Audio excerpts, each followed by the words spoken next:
Gabonaises, Gabonais, mes chers compatriotes, à la veille de ce jour sacré du 17 août, symbole de notre souveraineté, de notre unité et de notre destin commun, je m'adresse à vous, en ma qualité de premier président élu de la Ve République.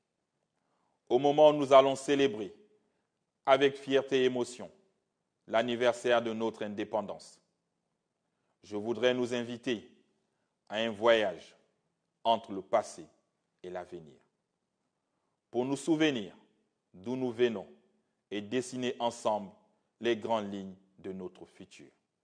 Mes chers compatriotes, je nous invite à cet exercice, car le Gabon ne commence pas avec nous.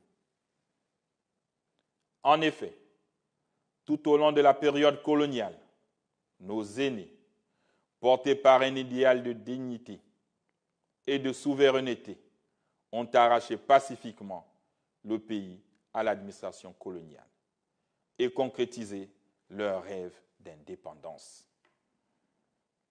Leur courage, leur sacrifice et leur vision doivent continuer de nous inspirer. Chacun d'entre eux a fait sa part avec les moyens dont il disposait et a obtenu ce qu'il pouvait dans l'adversité. Je ne pourrais les citer tous ici. Je pense aux 3 grands déportés coloniaux, Anoubangui Chari, le guerrier Wongo, Léomba et Ogula Ikwakwa, et aussi au père fondateur de notre République moderne, et à tant d'autres héritiers. Peuple gabonais, à la suite de ces Ulysses dévanciers, d'autres sont venus contribuer à l'écriture de la page démocratique et au retour du multipartisme dans notre pays en 1990. À tous les anonymes qui ont apporté leur pierre à l'édifice démocratique de notre pays, qu'ils soient dignement salués. Mes chers compatriotes, le 30 août 2023, une nouvelle page de notre histoire s'est ouverte avec le Comité pour la transition et la restauration des institutions. Elle nous a conduits vers une transition pacifique, inclusive et démocratique, inspirant le respect de la communauté internationale et qui nous a permis d'entrer dans la Ve République, qui constitue notre nouveau défi politique, économique et social. Sur le plan politique, il nous faudra œuvrer collectivement à la construction d'une démocratie gabonaise, soucieuse de liberté, de pluralisme et de responsabilité. Nous avons organisé une élection présidentielle libre, transparente et apaisée. Il n'y a aucune raison que les prochaines élections législatives et locales ne le soient pas. Je suis persuadé que lorsque nous sommes divisés, nous dépensons notre énergie dans des querelles inutiles. J'appelle donc tous les acteurs politiques au respect des principes de dignité humaine, de démocratie et d'état de droit, en laissant le peuple gabonais, seul souverain, choisir ses représentants en toute liberté et dans la paix, qui est notre plus grand héritage. Dans cette optique, certaines mauvaises habitudes doivent disparaître progressivement. La géopolitique, comme mode de gouvernance à laquelle nous avons été nourris, n'a pas porté les fruits escomptés. Cela doit prendre fin.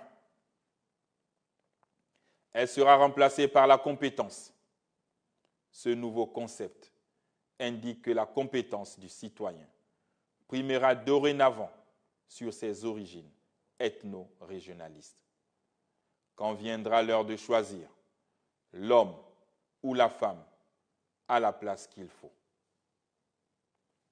J'exhorte l'élite politique et administrative de notre pays a adopté ce concept en le pratiquant pour l'intérêt supérieur de la nation.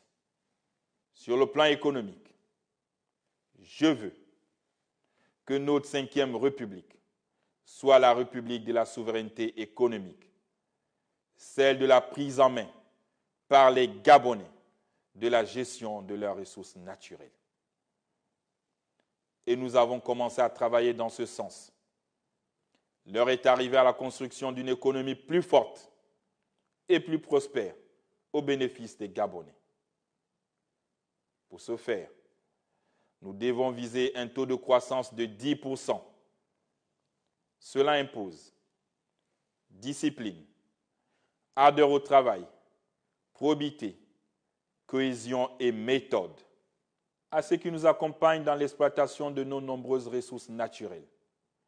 Sachez que le Gabon est plus que jamais une terre d'opportunités, où chacun peut récolter les fruits de ses investissements, mais à une condition fondamentale, celle du partage de production, gagnant-gagnant, créateur d'emplois et de richesses. Sur le plan social, chacun peut reconnaître que beaucoup a été fait pendant la transition. Nous avons réglé de nombreuses dettes sociales. Nous avons sorti le Gabon de la torpeur économique. Et nous avons mis tout le pays en chantier ces 2 dernières années. Il s'agit là d'un effort énorme dont nous devons tous avoir conscience. La période de transition nous a permis d'expérimenter un plan d'urgence de développement dont nous avons commencé à récolter les fruits.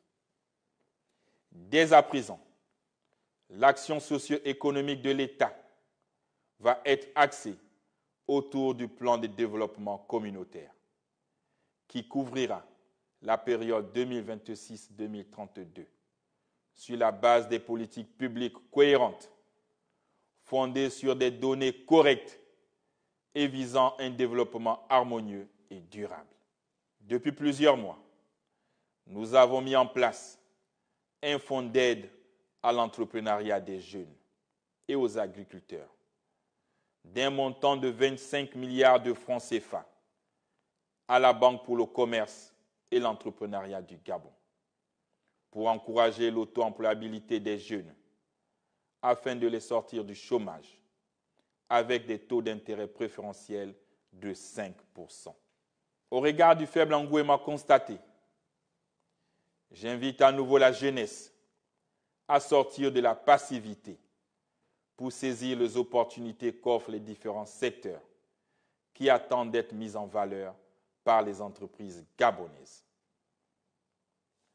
En 2026, nous allons également lancer un vaste programme de digitalisation comprenant l'octroi de 10 000 ordinateurs aux jeunes entrepreneurs du secteur afin que, par leur innovation, ils valorisent la destination Gabon et positionnent notre pays comme un acteur dynamique dans l'économie numérique. Mesdames et messieurs, mes chers compatriotes, je tiens à vous rassurer que tous les chantiers d'infrastructures et projets sociaux lancés durant la transition seront menés à terme. Par ailleurs, j'insiste sur l'importance de la planification. Nous ne pouvons tout réaliser simultanément et partout à la fois. Il nous faut concevoir une stratégie fondée sur des priorités de notre développement, puis l'exécuter avec pragmatisme et réalisme. Cette approche méthodique est un impératif nécessaire. Planifier, c'est organiser selon un plan et des méthodes déterminées, loin des passions et des subjectivités. Dans notre démarche de planification stratégique, aucune région du territoire national ne sera oubliée.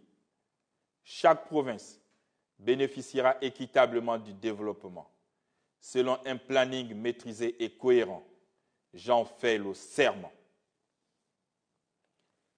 Peuple gabonais, mes chers compatriotes, le Gabon, notre cher pays, est une terre de richesse naturelle, de culture plurielle, d'hommes et femmes talentueux, malgré les nombreux défis auxquels nous faisons face. Nous devons rester unis et déterminés à bâtir un avenir meilleur pour nos enfants. La commémoration de ce 65e anniversaire doit également être placée sous le signe de la culture du vivre ensemble. Le patriotisme, la paix et l'unité nationale sont désormais notre force. Nous devons montrer qu'au-delà de nos différences, nous sommes avant tout les fils et filles du Gabon. Plus que jamais, c'est ensemble que nous relèverons les défis de la diversification économique, de la production et de la transformation locale, de la justice sociale, de l'éducation et de la préservation de notre environnement. Mes chers compatriotes, si le Seigneur ne bâtit la maison, les bâtisseurs travaillent en vain. C'est avec cette foi, en la bénédiction divine sur nos œuvres, que je salue les efforts de tous les travailleurs infatigables, les jeunes porteurs d'innovation, les femmes engagées, les anciens qui nous guident par leur sagesse. Je crois en votre patriotisme. Dans ce Gabon nouveau, chacun de nous a un rôle à jouer dans l'édification d'un pays plus juste, plus prospère et plus solidaire. Sans ignorer le passé, tournons-nous vers l'avenir avec confiance, détermination et ambition. Investissons dans l'éducation de nos enfants, dans des infrastructures durables, dans une gouvernance transparente et inclusive. Gabonaises, Gabonais, mes chers compatriotes, célébrons notre indépendance en réaffirmant notre attachement à la patrie.